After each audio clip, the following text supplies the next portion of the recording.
Diduga kemajuan teknologi menjadi candu bagi kaum milenial, sehingga tak sedikit dari mereka mengenal dan tahu akan kesenian tradisional khas daerah, namun tak jarang memandang sebelah mata akan kesenian tersebut. Suatu daerah memiliki kesenian tradisional khas tersendiri yang menjadi ciri dari suatu daerah melalui kesenian tradisional yang dimilikinya. Kesenian tradisional tersebut menjadi sarana yang digunakan untuk mengekspresikan rasa keindahan dari dalam jiwa manusia. Suatu hasil ekspresi hasrat manusia akan keindahan dengan latar belakang tradisi atau sistem budaya masyarakat pemilik kesenian, yang dilestarikan dan dikembangkan oleh masyarakat zaman dulu hingga sekarang. Kabupaten Musirawas pun tak luput dari kesenian tradisional khas milik Musirawas.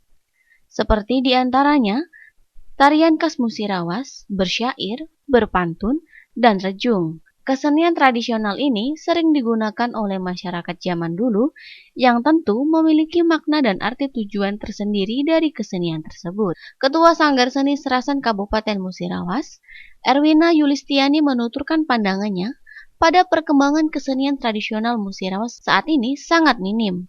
Dikarenakan kaum milenial saat ini lebih tertarik pada kecanggihan kemajuan teknologi, dan tak jarang kesenian tradisional ini kerap kali dipandang sebelah mata. Perkembangan kesenian tradisional di Kabupaten Musirawas saat ini ya sangat minim sekali ya.